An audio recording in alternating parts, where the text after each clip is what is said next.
Au sommaire aujourd'hui, l'Espagne répond aux menaces de Netanyahou en lui faisant un gros doigt d'honneur. Le président turc Erdogan avait pour souhait de rejoindre l'Iran contre Israël. Pour finir, actualité choc, le prix du pétrole ne redeviendra jamais comme avant la guerre. Pour en savoir plus, restez bien jusqu'à la fin de cette vidéo et n'oubliez pas le petit like pour soutenir mon travail. Vraiment, merci à tous ceux qui le font. On commence cette vidéo avec la réponse de l'Espagne suite aux menaces de Netanyahou qui s'en est pris à l'Espagne en disant qu'elle dénigre les soldats israéliens qui est l'armée la plus morale du monde. La ministre espagnole Sira Rego a personnellement répondu à Netanyahou en disant « Nous ne vous dénigrons pas, nous vous décrivons. Vous êtes un régime génocidaire et criminel et vous comparaîtrez tous devant la Cour pénale internationale. » Ce type est poursuivi par la CPI pour crimes de guerre et crimes contre l'humanité. Il a des procès pour corruption qui pourrissent depuis des années. Tout est bon pour rester au pouvoir, transformer chaque critique en attaque antisémite ou en complot. La télévision espagnole a aussi répondu à Netanyahou de façon plutôt originale. Regardez. No sé si me estoy enterando. O sea, ¿este? Vale, pero yo lo puedo hacer con estamos hablando de este gesto. Sí, este. Sí, ¿no? Y se puede hacer con la izquierda también. Con esta no me sale, Claro. pero era Sí, te sale, mira cómo te sale, mira cómo te sale. Se entiende. ¡Basta! Con las dos, A ver. con una con la otra, da igual. Vale. Con estos miembros es imposible hacer un programa.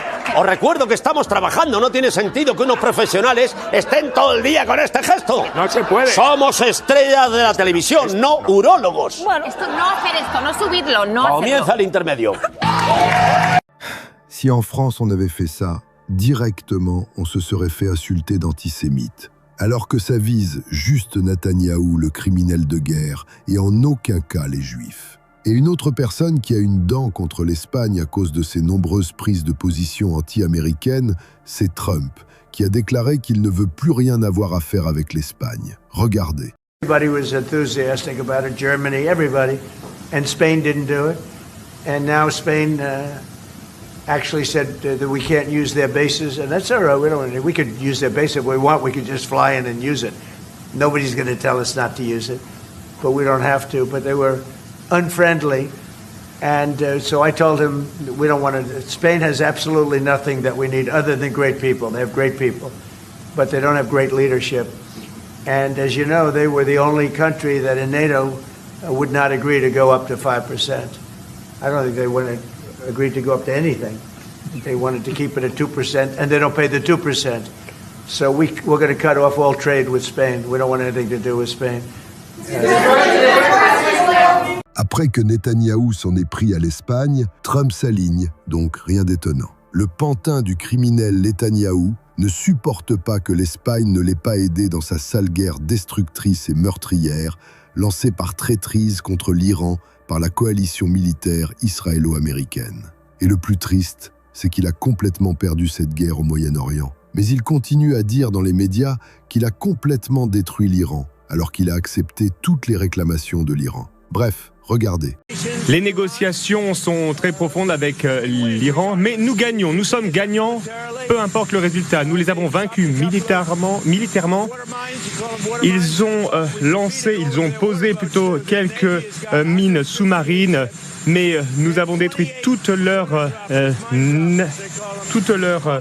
marine. Tous leurs bateaux ont coulé. Ils ont peut-être quelques mines dans l'eau, mais nous sommes en train de parcourir le détroit pour les trouver. Et en parallèle, nous négocions. Et peu importe si nous trouvons un accord ou pas. Pour moi, peu importe. Oui, les États-Unis ont gagné, alors que c'est l'Iran qui a dicté ce qu'il en est des négociations. Avant la guerre, l'Iran ne contrôlait pas le détroit d'Ormuz. Maintenant, si. Et il va taxer chaque bateau qui passe sous le feu vert des États-Unis. Ce sinistre personnage a tout perdu en Iran, et même aux États-Unis, où ses électeurs se retournent contre lui. Candace Owens résume très bien qui est Donald Trump. Regardez. It seems like you can't put together a coherent thought. Let me tell you something, and this is just reality, okay? Going back to just the rules of the jungle. Okay, let all the politicians and advisors around you evaporate for just a moment. Just you and me, ready? People will not fight beside, behind, or for someone who is fundamentally disloyal. Okay? If disloyalty and deceit is in your nature, then I highly suggest that you combine it with silence. You can be what you are, but I would advise you do it quietly, Trump, because MAGA is no longer commanded by you, and you know it. You know it. You belong to the Epstein class. That is your legacy now. People will see your name on buildings, whatever was agreed upon in those boardrooms, Jared Kushner, Trump, Gaza, hotel, whatever you tweeted, so crass. They will see that. You will earn that. And then when they see it, they will think about how many children had to die or be raped by men on islands so that you could stick the Trump name upon a building. And for clarity, Mr. President, that's not my fault. That's not Megyn Kelly's fault. That's not Tucker Carlson's fault. You made that trade. You chose money above respect. And what an absolute shame that you chose to do that toward the end of your life, okay? Because you can't take money and things and stuff with you when you go, just your soul. And you sold yours for what? Another gilded ballroom? Même en France, beaucoup ont cru à la sincérité du programme de Trump. Force est de constater qu'il a fait tout le contraire de son programme. Le mot trahison est peut-être un peu exagéré. En revanche, il convient pour les 2 attaques contre l'Iran pendant les négociations. Et la plus grande humiliation est dans son propre camp, où Netanyahou ne respecte pas le cessez-le-feu et promet que la campagne contre l'Iran n'est pas finie. Regardez. בעיראק, החות'ים בתימן, איראן עצמה. זאת אומרת, הם רצו לחנוק אותנו, ואנחנו חונקים אותם. הם איימו עלינו בהשמדה, והם עכשיו נלחמים לשרוד. אנחנו הכינו בהם, יש לנו עוד מה לעשות, ואני תכף אפרט את זה. אבל אני רוצה להתחיל דווקא באיראן עצמה. Ce criminel ne s'arrêtera jamais.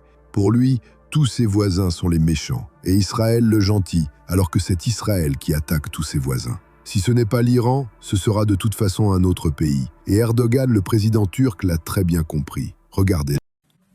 Ateşkesin ilan edildiği gün İsrail 254 Lübnanlıyı barbarca katletti. Gözünü kan ve kin bürümüş soykırım şebekesi her türlü insani değeri hiçe sayarak hiçbir kural ve ilke tanımadan günahsız yavruları, kadınları, sivilleri öldürmeye devam ediyor. Il a entièrement raison, mais il ne fait que parler depuis le début. Il ne fait que menacer, mais ne passe jamais à l'action, malheureusement. Après, c'est prévisible, la Turquie fait partie de l'OTAN, dans laquelle figurent aussi les États-Unis, et toucher à Israël, c'est toucher les USA. La Turquie doit impérativement sortir de cette OTAN. Sinon, dans les médias français, dire qu'Israël a poussé les Américains dans cette guerre est considéré comme antisémite. C'est lunaire, regardez. Il dit, parce que c'est ça en fait, la communication pour l'instant des Iraniens, c'est en fait, lorsqu'on parle aux Américains, on sent qu'ils ont été poussés dans cette guerre par les Israéliens.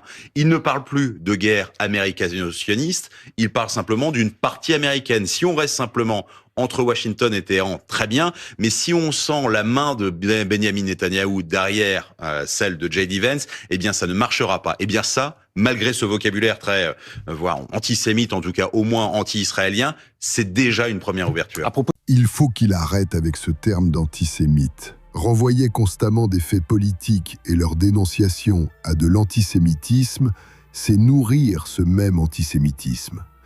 Un mécanisme sans fin, qui n'a aucune valeur pour analyser la réalité de cette guerre inutile. Sinon, Sébastien Lecornu a récemment affirmé que d'ici 2030, 2 voitures sur 3 seront électriques. Regardez. D'ici 2030, 2 voitures neuves sur 3 devront être électriques. Il y a 5 ans, la France ne produisait pas de voitures électriques. Désormais, grâce à nos industriels, mais aussi grâce au système des bonus, un véhicule électrique n'est pas plus cher à l'achat qu'un véhicule thermique. La voiture électrique peut désormais être celle de tout le monde. Le gain pour le pouvoir d'achat est évident, pour ne pas dire édifiant. Faire 100 km en véhicule électrique coûte en moyenne quelque chose entre 2 et 3 euros, contre 11 euros en moyenne avec du diesel. Les constructeurs français pourront produire plus, 400 000 véhicules par an l'an prochain, 1 million en 2030. Il faut accélérer et nous le savons tous, c'est le moment. Et quand une majorité de voitures seront électriques, par quoi va-t-on remplacer les taxes sur les carburants qui seront obsolètes parce qu'il y aura un sacré manque à gagner? Une nouvelle taxe sur l'électricité? Encore une annonce hors sol. Les gens galèrent déjà à finir le mois et ils croient vraiment qu'ils vont acheter des voitures électriques à 30 000 €. Et le pire, c'est qu'ils ne s'arrêtent pas là. Sébastien Lecornu a aussi affirmé qu'il y aura une installation d'1 million de pompes à chaleur d'ici 2030. Regardez. Ce changement d'échelle se traduira concrètement par l'installation d'1 million de pompes à chaleur par an d'ici à 2030. Ces pompes à chaleur permettent de diminuer par 2 le coût du chauffage. Elles sont fabriquées en France. C'est une filière nationale d'avenir avec des dizaines de milliers d'emplois à la clé. Nous allons donc faire du chauffage électrique la norme, là où il est encore l'exception. D'ici 2030, nous remplacerons ainsi 85 TWh de gaz par de l'énergie purement française. Présenté comme cela ne veut certainement rien dire ou pas grand-chose, mais c'est pourtant l'équivalent de 20% de nos importations de gaz. C'est donc un levier majeur pour notre avenir.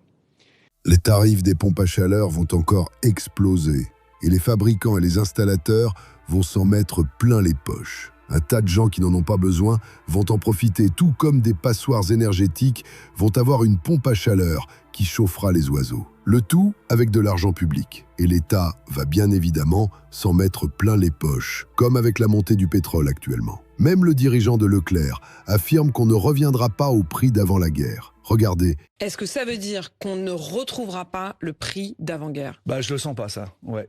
Vous pensez qu'on ne reviendra pas au prix d'avant-guerre? Non, puis je pense que l'intérêt de ceux qui ont fait cette guerre, c'est qu'on retrouve pas le niveau d'avant. Il y a un intérêt économique? Ouais, vous avez bien vu, c'est pas la libération du peuple iranien, là, aujourd'hui. Hein, ça veut dire, Michel-Édouard Leclerc, ce matin, vous dites, au fond, parmi les objectifs de guerre, il y avait peut-être cette question aussi de déstabiliser économiquement le système?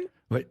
Vous savez, il y a 2 fronts. Hein. Il y a le front, il y a plusieurs fronts, mais il y a le front iranien et Hormuz. Donc vous voyez bien là que c'est un jeu de poker menteur. Hein, mais quel serait l'intérêt de Donald Trump d'avoir la fermeture du détroit d'Ormuz et maintenant un éventuel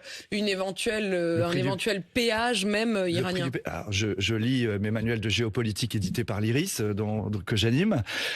C'est l'intérêt de la guerre aujourd'hui pour beaucoup d'oligarques là, c'est le pétrole. C'est pour ça que la famille Bush avait été faire les guerres en Irak. Tout le monde a oublié. Les oligarques, ça date pas d'Elon Musk et de la nouvelle technologie. En 2020, on nous a dit on ne reviendra pas au prix d'avant le Covid. En 2026, on nous sort on ne reviendra pas au prix d'avant la guerre. À chaque crise, on trouve une excuse pour augmenter les prix. Et ceux qui sont déjà riches s'en mettent encore plus plein les poches.